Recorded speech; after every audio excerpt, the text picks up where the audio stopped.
इस एक्सरसाइज के first question में हमें दिया गया है कि एक रेखा की दिक् कोसाइन ज्ञात करो जो कि निर्देश अंशों के साथ समान कोण बनाती है। यानी इस क्वेश्चन में हमें अल्फा, बीटा और गामा के मान एक समान दिए गए हैं, जिसको हम नाम देते हैं समीकरण नंबर 1।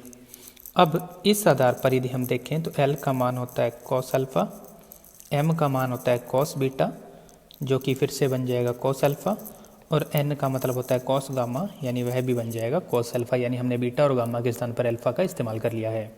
अब हम जानते हैं कि L square plus M square plus N square का मान 1 होता है। तो इसमें यदि L, M और N के मान रख दें तो हमारे पास आ जाएगा cos square alpha plus cos square alpha plus cos square alpha यानी 1। यानी हमारे पास आ जाएगा 3 कोस स्क्वायर अल्फा बराबर 1।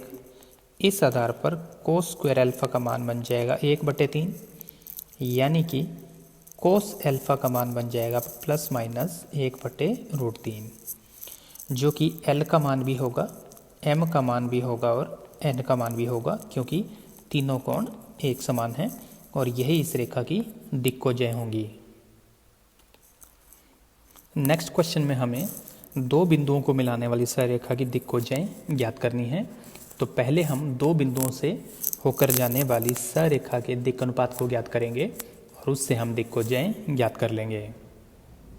तो क्वेश्चन की शुरुआत करते हैं। सबसे पहले दिए गए बिंदु, तो इस आधार पर रेखा पी क्यू के दिक् अनुपात जिसका सूत्र होता है x2 - x1, y2 - y1 और z2 - z1। तो इस आधार पर a का मान आ जाएगा 4 - 4, b का मान आ जाएगा 5 - 2 और c का मान आ जाएगा 7 - 3। यानी कि a बराबर 0, b बराबर 3 और c बराबर बन जाएगा 4। अब इसमें हम लोग a square plus B square plus C square का रूट का भाग देते हैं, जो कि होगा 5। तो हमें L बराबर मिल जाएगा प्लस माइनस a/5, M बराबर बन जाएगा प्लस माइनस b/5 और N बराबर बन जाएगा plus minus c/5। Overall L का मान मिल जाएगा 0/5 यानी कि 0, M का मान मिल जाएगा 3/5 प्लस माइनस और N का मान मिल जाएगा प्लस माइनस 4/5, जो कि आपके क्वेश्चन का फाइनल आंसर होगा। नेक्स्ट क्वेश्चन में हमें एक रेखा के दिक् अनुपात दिए गए हैं और हमें उससे दिक्कोजयों का मान ज्ञात करना है। तो अकॉर्डिंग टू क्वेश्चन दिक् अनुपात A, B और C हों तो उनके मान हमारे पास हैं, जिसको नाम देते हैं समीकरण नंबर 1। अब हम लोग a square plus B square plus C square के रूट का मान ज्ञात करते हैं, जो कि आ जाएगा 4 + 1 + 4 का रूट यानी कि 3। इससे हम भाग देते हैं। भाग देंगे तो हमें प्राप्त होगा 2/3 माइनस 1/3 और माइनस 2/3, जिसके आगे लगा देंगे प्लस माइनस। यही इसकी दिक्कोजय होंगी। या हम देखें तो आ जाएगा प्लस माइनस 2/3 माइनस प्लस 1/3 और माइनस प्लस 2/3, क्योंकि यहाँ पर माइनस का गुणा किया जाएगा। और यही आपके क्वेश्चन का फाइनल आंसर भी होगा। नेक्स्ट क्वेश्चन में हमें दिया गया है कि एक सदिश अक्षों के साथ 45, 60 और 120 डिग्री का कोण बनाता है। तो हम इससे दिक्कोजयों के मान ज्ञात कर सकते हैं। अकॉर्डिंग टू क्वेश्चन हमें अल्फा का मान दिया गया 45 डिग्री, बीटा का मान दिया गया 60 डिग्री और गामा का मान दिया गया है 120 डिग्री। इसलिए दिक्कोजय जिनका सूत्र होता है L बराबर कोस अल्फा, M का मान होता है कोस बीटा और N का मतलब होता है cos gamma. Alpha, beta, gamma के मान रखें तो हमारे पास आएगा कोस 45, कोस 60 और कोस 120, जिनके यदि हम मान ज्ञात करें तो हमें प्राप्त होगा 1/√2, 1/2 और माइनस 1/2। इसको ओवरऑल नाम देते हैं समीकरण नंबर 1। यदि हमें किसी सदिश के दिक्कोजय ज्ञात हों तो हमने एक सूत्र पढ़ा था इकाई सदिश के लिए, जो कि था Li⁻, Mj और Nk। इस आधार पर r का मान बन जाएगा 1/√2i प्लस 1/2 जे कैप और माइनस 1/2 के कैप। इसको नाम देते हैं समीकरण नंबर 2। हम जानते हैं कि आर कैप का मतलब होता है आर वेक्टर बटे में आर वेक्टर का मोड, यानी यहाँ से यदि मैं आर वेक्टर का मान ज्ञात करूँ तो वह आएगा वज्र गुण से आर वेक्टर का मोड इंटू में आर कैप। अब अकॉर्डिंग टू क्वेश्चन उस सदिश का मापांक हमें दिया गया 2, तो यहाँ पर आर वेक्टर का मान आ जाएगा 2 गुणा में आर कैप, और आर कैप का मान हम लोग समीकरण 2 से लिखें तो हमारे पास आ जाएगा 1/√2 आई कैप प्लस 1/2 जे कैप और माइनस 1/2 के कैप। और अब इसमें 2 का यदि अंदर गुणा कर दें तो अभी सदिश आर वेक्टर आ जाएगा √2 आई कैप प्लस जे कैप माइनस के कैप, और यही आपके क्वेश्चन का फाइनल आंसर होगा। नेक्स्ट हम इसके साथ ही इसके उदाहरणों को भी हल करने वाले हैं, जिसमें फर्स्ट एग्जाम्पल में हमें एक संरेखा के द्वारा x और y अक्ष के साथ कोण दिए गए हैं और हमें उसका z अक्ष के साथ कोण ज्ञात करना है। हम लोग एक बार उस कोण को गामा मान लेते हैं, जबकि अल्फा और बीटा के मान हमें दिए गए हैं। इस आधार पर L का मान बन जाएगा cos 30, M का मान बन जाएगा cos 60, जबकि N बन जाएगा cos गामा। इससे L का मान बन जाएगा √3/2, M का मान बन जाएगा 1/2, जबकि N रहेगा cos गामा। इसको नाम देते हैं समीकरण नंबर 1। अब हम जानते हैं कि L² plus M² plus N² का मान होता है 1। इसमें यदि मान रखें तो हमारे पास आ जाएगा 3/4, 1/4 plus cos² gamma is equal 1। इन दोनों का योग आएगा 1, जिससे 1 हो जाएगा कैंसिल, यानी इस आधार पर cos² गामा बचेगा 0, यानी कि cos गामा का मान 0।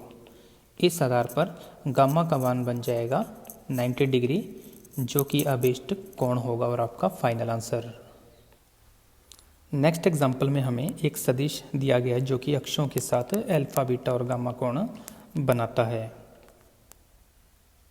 तो इस आधार पर L बराबर बन जाएगा cos अल्फा, M बराबर बन जाएगा cos बीटा और N बराबर बन जाएगा cos गामा, जिसको नाम देते हैं समीकरण नंबर 1। अब हमें ये मान सिद्ध करना है।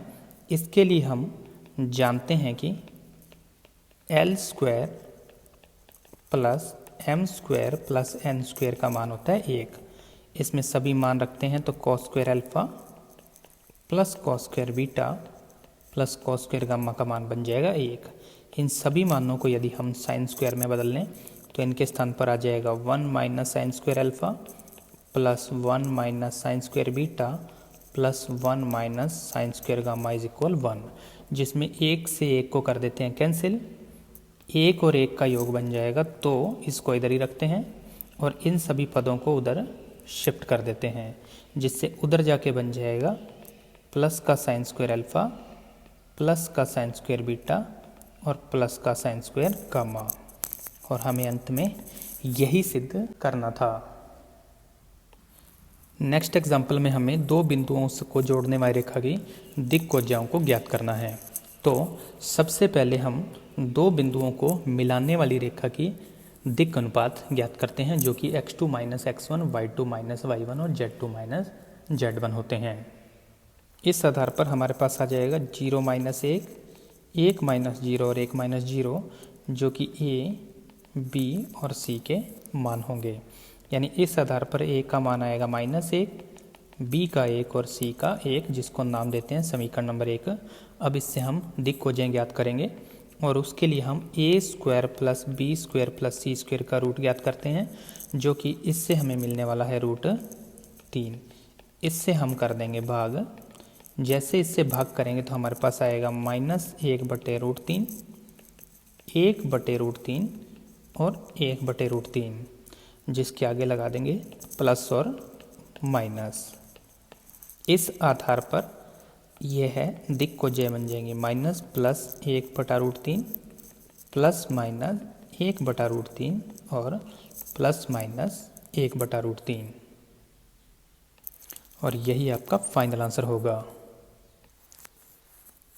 नेक्स्ट एग्जाम्पल में हमें 3 बिंदु दिए गए हैं और हमें सिद्ध करना है कि ये तीनों बिंदु सरेख हैं। इसके लिए मैं 2-2 बिंदु लेकर उन रेखाओं के दिक् अनुपात ज्ञात करता हूँ। तो सबसे पहले रेखा AB के दिक् अनुपात जो कि x2 - x1, y2 - y1 और z2 - z1 से हमें मिलने वाले हैं -1 - 2,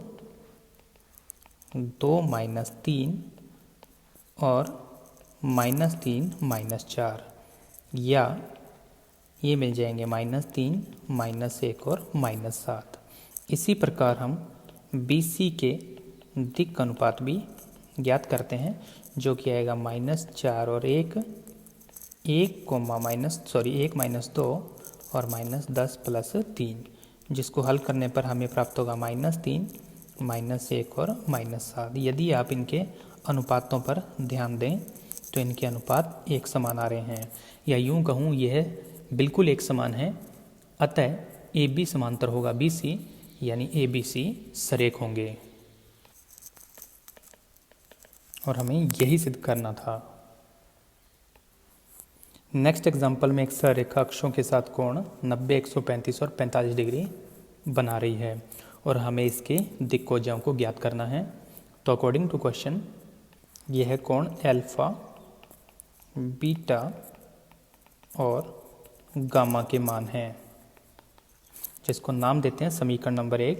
इस आधार पर L का मान बन जाएगा cos अल्फा यानी कि cos 90 यानी कि 0, M का मान होगा cos बीटा यानी कि cos 135 जो कि बन जाएगा -1/√2, और N का मतलब होगा cos गामा जो कि है cos 45 जिसका मान होगा 1/√2, और यही आपके क्वेश्चन का फाइनल आंसर होगा।